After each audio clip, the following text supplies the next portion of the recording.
Viewer আসসালামু আলাইকুম। আশা করি সবাই ভালো আছেন। আজকে আলাপ করব দেশের জনপ্রিয় ব্যাংক ডাচ বাংলা ব্যাংকের গোল্ড ক্রেডিট কার্ড নিয়ে।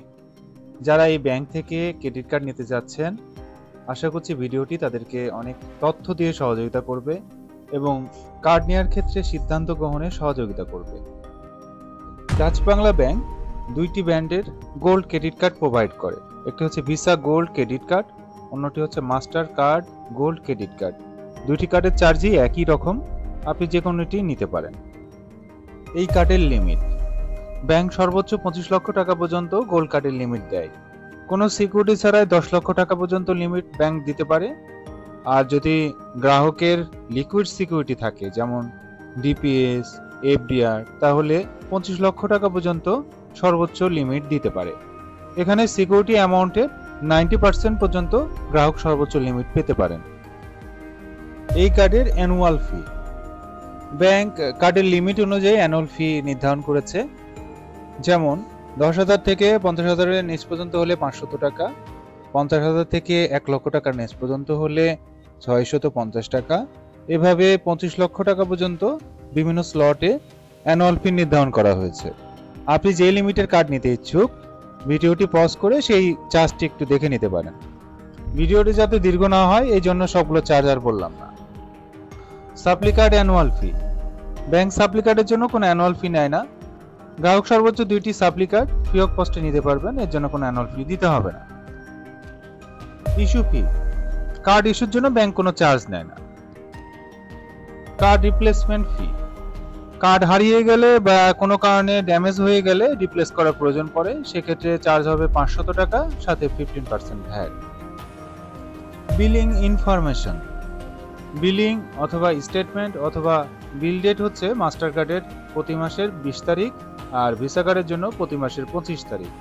বিলিং সাইকেল, অন্যান্য ব্যাংকের মতো এই ব্যাংকেরও বিলিং সাইকেল হচ্ছে 30 ডেজ, অর্থাৎ একটি কার্ডের 30 দিনের জমা খরচ হিসাব করে স্টেটমেন্ট জেনারেট করে গ্রাহককে ডিউ জানানো হয়।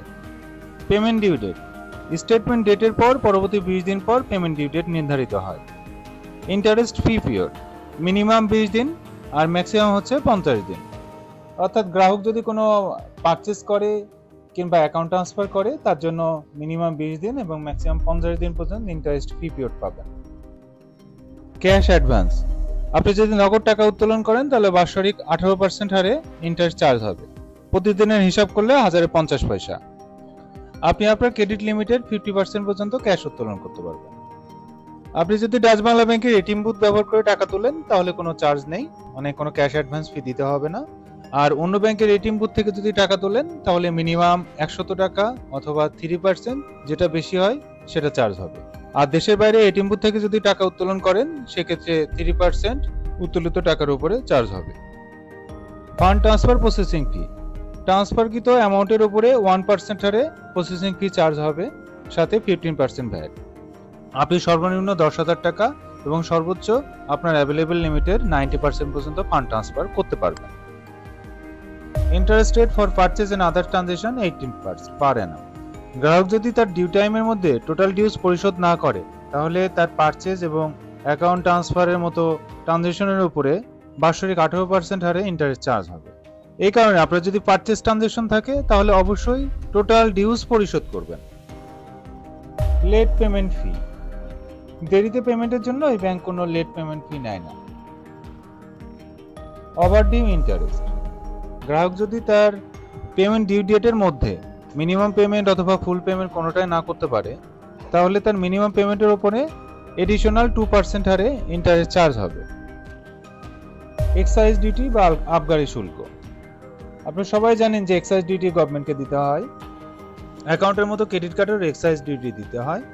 আপনার কাছে যে লিমিট সেটা অনুযায়ী এক্সাইজ ডিউটি কত হবে ভিডিওটা একটু পজ করে এখান থেকে দেখে নিতে পারেন। রয়্যালটি প্রোগ্রাম, আমরা অনেকেই চিন্তা করি যে কার্ড নেব, এর জন্য তো বার্ষিক একটা বড় একটা চার্জ দিতে হয়।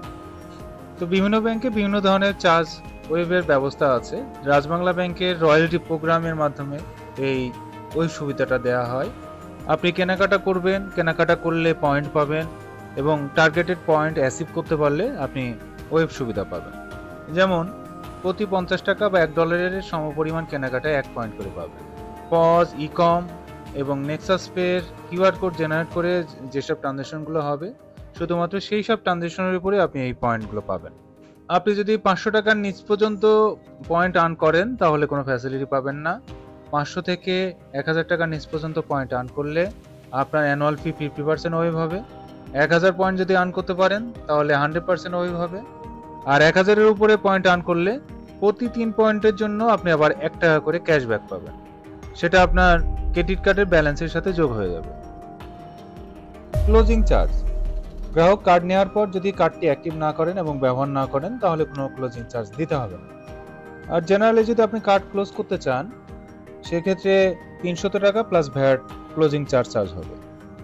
সেক্ষেত্রে আপনার কার্ড ক্লোজ করার সময় আপনার টোটাল ডিউজের সাথে এই ক্লোজিং চার্জ যোগ করে যেটা হবে সেটা হিসাব করে ব্যাংকের টাকা পরিশোধ করবে। ভিউয়ার, এই ছিল ডাচ বাংলা ব্যাংকের গোল্ড ক্রেডিট কার্ডের ফিচার। এই কার্ড সম্পর্কিত কোনো কিছু জানার প্রয়োজন হলে বা কোনো কিছু বুঝতে সমস্যা হলে অবশ্যই কমেন্টস করে জানাবেন। আজকে এই পর্যন্তই। সবাই ভালো থাকবেন। আল্লাহ হাফেজ।